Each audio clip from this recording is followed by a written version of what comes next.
नमस्कार, बहुत स्वागत है। नादी टीवी देख रहे हैं आप। मैं हूं आपके साथ गुंजन लोधी और चलिए शुरुआत करेंगे बुलेटिन की, जहां इंदौर के बंगाली चौराहे के पास प्रीति नगर इलाके में देर रात एक भीषण अग्निकांड हो गया, जिसमें 7 लोगों की जलकर मौत हो गई, जबकि 3 लोग गंभीर रूप से घायल हैं। बताया जा रहा है कि मकान के बाहर इलेक्ट्रिक कार चार्जिंग के दौरान शॉर्ट सर्किट से आग लग गई, जिसने देखते ही देखते पूरे घर को अपनी चपेट में ले लिया और घर में रखी करीब 15 गैस टंकियों में से 4 में विस्फोट होने से आग और भड़क गई। हादसे के समय घर में पारिवारिक आयोजन चल रहा था, जिससे जनहानि बढ़ गई। मौके पर फायर ब्रिगेड, पुलिस और एसडीआरएफ टीमें भी राहत बचाव कार्य में जुटी हुई हैं, जबकि प्रशासन के वरिष्ठ अधिकारियों की भी स्थिति पर नजर वह बनाए हुए हैं। तो देखिए, इतना बड़ा हादसा, एक बहुत बड़ा मामला इंदौर से आपको बता रहे हैं, जहां पर इलेक्ट्रिक कार चार्जिंग के दौरान आग लग जाती है और देखते ही देखते वो आग विकराल रूप ले लेती है। जी हाँ, 7 लोगों की जिंदा जलकर मौत हो जाती है। इसी पर ज्यादा जानकारी लेंगे सहयोगी योगेश हमारे साथ लाइव जुड़ रहे हैं। योगेश, इतना बड़ा मामला, इतना बड़ा कांड, किस तरह से कहा जाए तो इसकी लापरवाही किसकी बताई जा रही है? कैसे ये इतना बड़ा हादसा हुआ योगेश? देखिए गुंजन, पहले तो मैं ब्रिजेश्वरी एनेक्स प्रीति नगर में ब्रिजेश्वरी एनेक्स कॉलोनी है जो बंगाली चौराहे से लगी हुई है। और ये बहुत ही रिहायशी कॉलोनी है, पुरानी कॉलोनी है। तो यहाँ पर जो एक प्रतिष्ठित परिवार रहता था, मनोज पुगलिया और उनका पूरा परिवार, उनकी पत्नी, उनके बच्चे, उनकी बहू और एक अन्य बेटा और बच्चे थे। उनके उनके यहाँ पर कुछ मेहमान आए हुए थे। 1 माह पहले इनका वैवाहिक समारोह हुआ था, वैवाहिक आयोजन था। इस कारण से कुछ मेहमानों का आना जाना था, तो यहाँ पर कुछ मेहमान आए हुए थे, यहाँ रुके हुए थे। और ये जो लगभग 3 बजे, रात को 3 बजे की घटना हुई। 3 बजे आग लगना शुरू थी। तो मेरे पीछे तो एक वाहन देख रहे हैं, ये एक वो इलेक्ट्रिक वाहन है जिसमें शॉर्ट सर्किट हुआ था। और शॉर्ट सर्किट खोलने के बाद इसमें आग लगना शुरू थी, जिसके बाद ये आग जो है खेलते खेलते घर में पहुंच गया। घर पे पहुंचने के बाद से जो वहाँ पैनल लगे थे, प्लास्टिक के पैनल्स लगे थे, जो ये जो छत के ऊपर लगे थे, पैनल्स लगे थे, पैनल्स में आग पकड़ी। पैनल से आग पकड़ने के बाद पूरे घर में इसमें विकराल रूप मिली। और ये 2 मंजिला मकान है जो कि पूरी तरह से पैक था, यानी कि जाली लगी थी, कांच लगे हुए थे। और जो आप मेन डोर देख रहे हैं, इसको भी बड़ा मजबूती से कवर करके रखा गया था। ये जो आप खिड़कियां देख रहे हैं, खिड़कियां भी जो है जाली रखी थी। तो इस कारण से जो है रेस्क्यू करने में बहुत परेशानी है। जो यहाँ पर जो पड़ोसी यहाँ पे रहते हैं, जैसे विकास जुनेजा यहाँ पर रहते हैं, उनके पड़ोसी हैं। उसके बाद एडवोकेट मनोज शर्मा है और एक वो प्रांजल है। एक वो 3 लोग आए और उन 3 लोगों ने यहाँ पर जो खिड़की के कांच है, जो मेरे पीछे आप देख सकते हैं, गेट से लगा हुआ खिड़की कांच, खिड़की कांच तोड़ कर वो उन्होंने अंदर जाकर बचाने की कोशिश करी, क्योंकि मकान पूरा पैक था। इसके धुआं भरने के कारण से जो है लोगों की जो है जान चली गई। और इसमें जो उनके प्रमुख रूप से जो बाहर निकले थे, उनकी मनोज कुबलिया जी की इस हादसे में मृत्यु हो गई। उनकी पत्नी स्मिता, उनका बेटा सौरभ, सोमिल, ये लोग बाहर निकल गए। तो बाहर निकल के बाद इनको रेस्क्यू, ये खुद ही स्वयं बाहर निकल गए थे। रेस्क्यू तो टीम लेट आई। और जैसा ही कि दत्त बता रहे हैं, उन्होंने कहा कि जो है फायर ब्रिगेड थोड़ा सा आधा घंटा देरी से है, इस कारण से रेस्क्यू करने में और इस कारण से आग बुझाने में बहुत समस्या हुई। और जो पड़ोसी जो थे, आसपास के रहवासी जो थे, उनसे जितना बच सकता तो उन्होंने प्रयास किए, लेकिन आग की तीव्रता इतनी तेज थी कि उन्होंने पूरे घर को जो है कब्जे में ले लिया और घर को पूरा उन्होंने आग की चपेट में ले लिया। इस कारण से उनके पड़ोसी बचा नहीं पाए। कुछ लोगों जो उनके रिश्तेदार आए थे, विजय सेठिया, उनकी जो सौरभ, उनकी पत्नी सौरभ, जो यानी कि मनोज फुगले जिनका मकान है, उनकी बहू सिमरन जो है, वो भी आग की चपेट में आ गई। उसके बाद में जो उनके और जो रिश्तेदार थे, वो भी आग की चपेट। ऐसे कुल मिला के 7 लोगों की मौत हुई। अभी भी रेस्क्यू चल रहा है कि अगर अंदर अभी भी कोई ऐसा कोई तो नहीं है जिसके कारण से रेस्क्यू, जो अंदर अभी भी इस घटना के कारण से प्रभावित हो, हताहत हो। इस तरह से अभी भी रेस्क्यू टीम चल रही है, काम कर रही है। अभी कैलाश विजयवर्गीय और माननीय मंत्री तुलसी सिलावट, मंत्री कैलाश विजयवर्गीय जी, तुलसी सिलावट और महापौर पुष्पमित्र भार्गव, कमिश्नर संतोष सिंह, कलेक्टर शिवम वर्मा और नगर निगम आयुक्त सिटी सिंघल अभी यहीं पर है। अभी यहीं पर वो सारी मामलों की जानकारी और कैलाश जी को पता लगा रहे हैं किस तरह से हादसा हुआ। और उन्होंने एक बात अभी कही, हमसे चर्चा में एक बात थी कि जो रहवासी इलाके, जितने रिहायशी इलाके हैं, इनको कैसे सुरक्षित रखा जाए, कोई एसओपी बनना चाहिए। क्योंकि अभी कुछ दिनों पहले सवर्णबाग कॉलोनी में भी एक हादसा हुआ था, इस कारण से भी उसमें एसओपी बनाने की मांग की गई, किस तरह के एसओपी बनना चाहिए।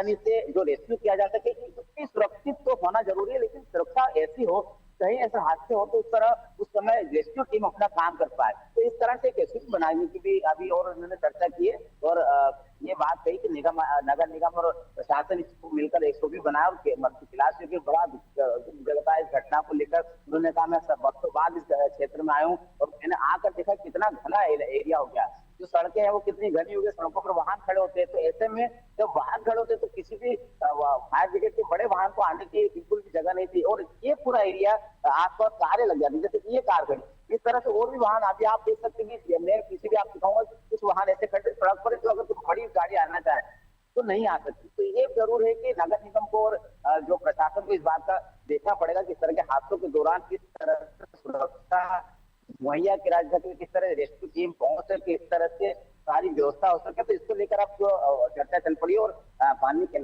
मंत्री कैलाश विजयवर्गीय अभी यहीं पर है और वो सारे घटना की जानकारी ले ले।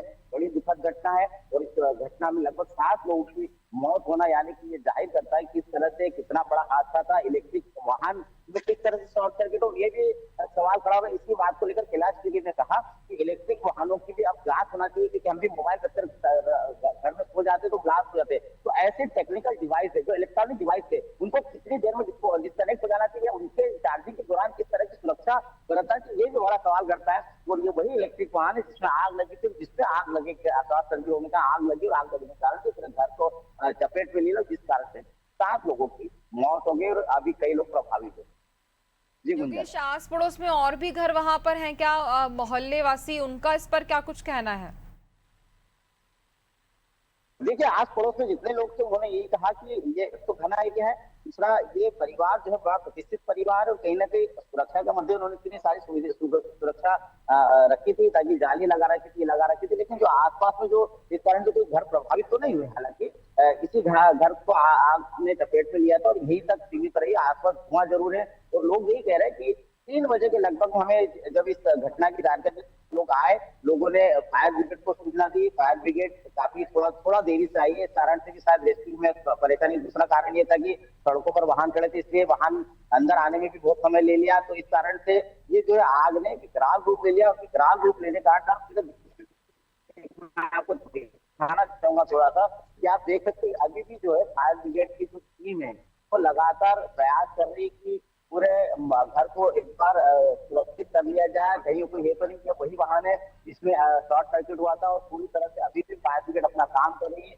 3 बजे की लगी आगे देखिए, दो मंजिला मकान है और बड़ा मजबूती से बना, जालियां लगी हुई, पूरी सुरक्षित किया गया है। अब इसके कारण से थोड़ा रेस्क्यू में परेशानी भी आप देख सकते हैं। कार है, इस तरह से जालियों को काटा गया है, जालियों को काटने के बाद भी जाली से लोगों को रेस्क्यू किया गया है, क्योंकि मजबूती से यहाँ लोहे की जालियां लगाई गई थी। तो इस कारण से ये पूरा घर जो है सुरक्षित था, लेकिन रेस्क्यू करने में थोड़ी परेशानी इस कारण से कहीं ना कहीं कुछ लोग प्रभावित हुए। जैसे आग लगी वैसे उनकी मनोज कुल्ले की पत्नी, उनके दोनों बेटे वो बाहर सुरक्षित निकल गए, लेकिन बाकी लोगों को नहीं बचाया जा सका। बिल्कुल। और देखिए, अगर बात की जाए तो ये घटना है कोई मामूली घटना नहीं है, एक बहुत बड़ी घटना है। इलेक्ट्रिक जिसे बढ़ावा दिया जा रहा है, इलेक्ट्रिक वाहनों को बढ़ावा दिया जा रहा है, और वहीं जब इससे यह हादसा हो जाता है तो आने वाले समय में कई लोग और भी ज़्यादा डरे हुए नजर आएंगे, इलेक्ट्रिक व्हीकल को लेने में काफ़ी सोचेंगे।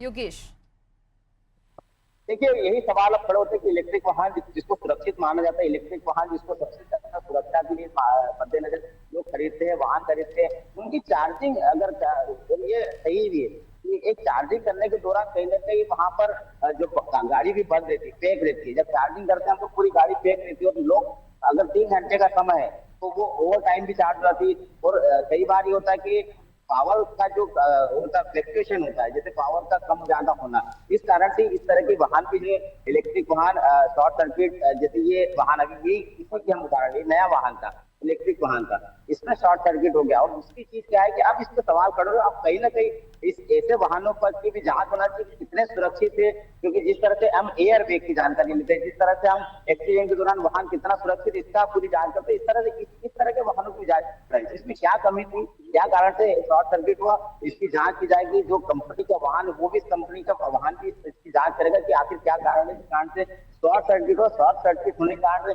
जबकि ये वाहन बाहर खड़ा हुआ था, वाहन ने आप समझ सकते हैं कि पूरे पैक घर को, मतलब पूरा मजबूती से पैक घर को किस तरह से चपेट में जाओगे, ये अंदाजा लगाना बिल्कुल हम खुद भी इस बात का अंदाजा लगा था कितनी तेजी से इस आग ने इसने आग को पकड़ा होगा और किस तरह से इलेक्ट्रिक वाहन ने शॉर्ट सर्किट कारण से किस तरह से आग लगी। कि घर में बताया जा रहा है कि सिलेंडर भी लगे होते हैं, तो एक सिलेंडर को ब्लास्ट हुआ था। ये तो प्रत्यक्षदर्शी जो है वो विकास विजय उन्होंने बताया कि एक सिलेंडर ब्लास्ट हुआ था, जिस कारण से कुछ उसके कांच जो है वो जो वहां पर रेस्क्यू करने आए थे वहां के पड़ोसी जो प्रत्यक्षदर्शी थे उनके चेहरे पर भी लगे, वो भी कहीं ना कहीं इलाज रहते। तो इस तरह से ये पूरा हादसा जो है, इस हादसे के लिए किसी को जिम्मेदार ठहराना उचित नहीं, लेकिन इलेक्ट्रिक वाहनों पर सवाल खड़े होते हैं इस तरह से ये वाहन कितने सुरक्षित है। और जो भी इन वाहनों का इस्तेमाल करते हैं उनके लिए भी एक हमारी ये सलाह और एडवाइस है कि ओवर चार्ज करने से बचे, और रात में अगर चार्ज करते हैं तो इस बात का ध्यान रखें कि ऐसे कोई जगह पर खड़ी न कर जिस कारण से हादसा होने के बाद में इतना बड़ा कोई घटना हो जाए, और इसकी बड़ी घटना होने के बाद में इस तरह से कई लोगों को अपनी जान से हाथ धोना पड़े। जी बिल्कुल योगेश, और एक बात और कि अगर बात की जाए इंदौर की, तो लगातार इंदौर सुर्खियों में बना हुआ एक के बाद एक कई बड़ी घटनाएं इंदौर से सामने आ रही हैं जो हमेशा याद रहने वाली हैं, कभी उन्हें भुलाया नहीं जा सकता। वहीं अब एक और ये नया मामला सामने आया कि आग लग जाती है इलेक्ट्रिक वाहन से, 7 लोगों की मौत हो जाती है, जिंदा जलकर उनकी मौत हो जाती है। खैर आगे किस तरह से क्या कुछ जानकारी इस बीच दी जाने वाली है, और बात की जाए तो कार्रवाई किस तरह से होगी, किसकी लापरवाही है, ये सब जांच के बाद ही सामने आएगा। योगेश, तमाम जानकारी के लिए बहुत धन्यवाद आपका।